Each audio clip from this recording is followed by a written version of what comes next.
Hey guys, we've got a Pokemon Duel match for you, and this is a really fun game. If you've never played this game before, I highly recommend it. It's available in the App Store, so after you watch this video, go download it on your phones and have some fun. It's a board game, and has Pokemon.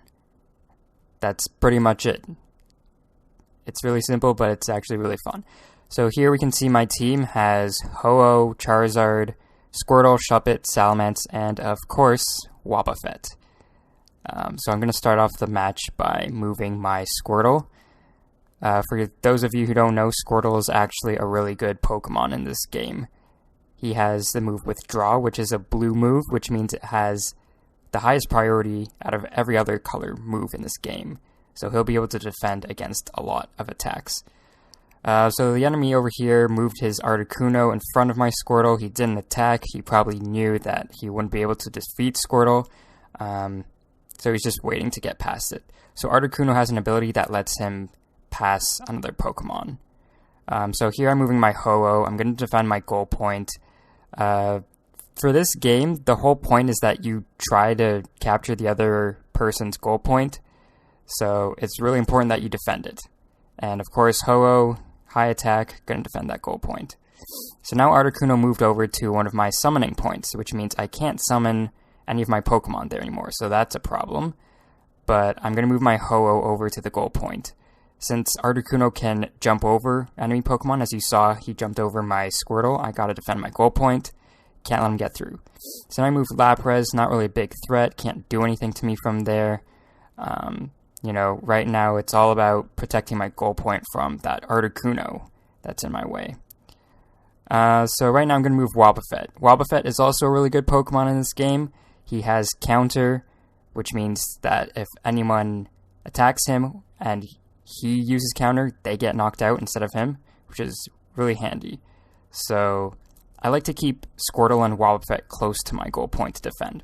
So right here, I'm going to bring out Charizard. You can see this is the first battle of this match, and I pull a miss, which is really annoying. And it's good that I didn't get knocked out, but it's rather unfortunate because Charizard has a lot of attack space, so he should have been able to make that attack. But anyways, he moves his Pupitar up. Not really a threat either. It's behind the Articuno, so I'm going to go ahead and move my Wobbuffet up.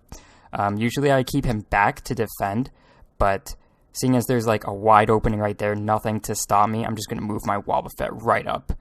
And even if he gets attacked, it doesn't really matter.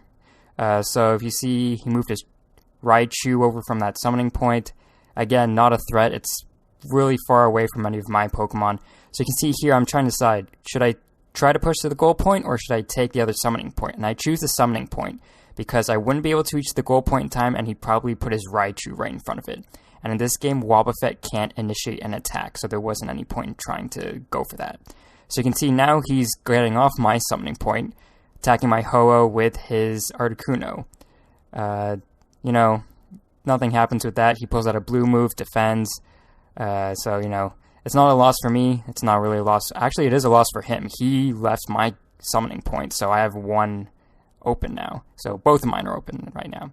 So I think he's at a disadvantage. I'm really close to his goal point. He has nothing on top of it to protect it.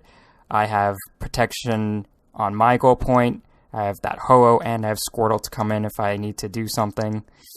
So, I think I'm in a really good position right now. So at this point, I'm just thinking, what's my best move? I try to put Squirtle behind his Articuno, hoping that I can take out my Salamence next turn, or my Shuppet, and then I can corner his Articuno. So if you cover all the moving points around an enemy Pokemon, you automatically knock them out without having to battle them.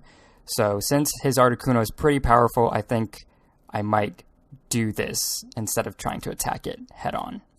So you can see he moves his Pupitar, and I didn't see that coming at all. That was a really dumb move on my part.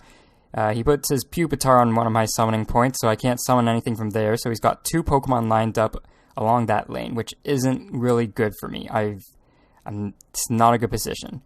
But, if he's going to do that, he has to know that I'm going to summon something else from my other summoning point, or I can push ahead with my Wobbuffet to his goal point, which isn't defended at all. He could defend it with Raichu, but it's going to take an extra turn, and I get to move my Wobbuffet up. So right now, I'm just going to actually move my Salamence up. This isn't one of the two moves that I talked about, but it's actually a pretty good one, because you can see, instead of trying to defend, I'm going to push up against his goal point, which is completely open, so we might as well try and push for an attack there. At the same time, it might also confuse him, make him think, what should he do in response to this? So you can see he's going to use a plate on Articuno.